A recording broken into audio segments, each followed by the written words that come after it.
મારું નામ બલ્લુભાઈ નાથાભાઈ ભોજાણે. આ જામનગર સર્કલમાં બધા કોન્ટ્રાક્ટરો પીજીવીસીએલ કોન્ટ્રાક્ટરો ભેગા થયા છે. અમારે જીઓએનએલનો જે પરિપત્ર છે એ મુજબ ભાવ વધારો જોઈએ, આ નથી આપતા પીજીવીસીએલમાં. 4 કંપની છે, એમાં એક બધા ભાવ વધારો બધે થઈ ગયો છે, આ નથી આપ્યો પીજીવીસીએલમાં. એના અનુસંધાને એમડી સાહેબને મળ્યા હતા રાજકોટ, અહીંયા આવેદનપત્ર આપ્યું, અહીંયા આપ્યું છે, હજી અમારું નિરાકરણ નથી આવ્યું.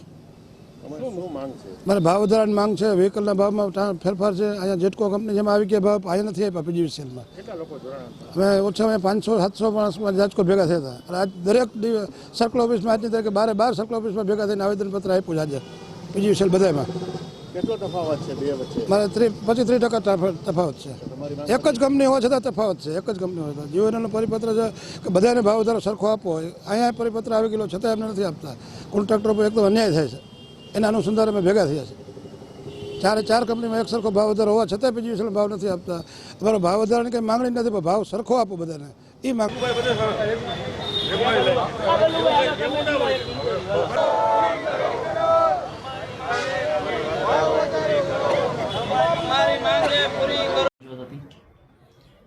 કોન્ટ્રાક્ટર એસોસિએશન કે જેમાં લાઇન કામ અને વ્હીકલના કોન્ટ્રાક્ટર અને ફેબ્રિકેશનના કોન્ટ્રાક્ટર એમનું એક આવેદનપત્ર આજે એમણે સામૂહિક રીતે અહીંયા રજૂ કર્યું છે. એમાં એમણે જે અત્યારના ભાવ છે એમાં ભાવ વધારો માગે છે. ભાવ વધારા માટે એમની રજૂઆત છે એ ઉપરની કક્ષાએ એમ લોકોએ કરેલી છે. એની મંત્રના વાતચીત ચાલુ છે. આ એક પોલિસી લેવલનો પ્રશ્ન છે અને ત્યાં કોર્પોરેટ લેવલે જે સેટલ થતું હોય છે ત્યાંથી જ ભાવ નક્કી થતા હોય છે.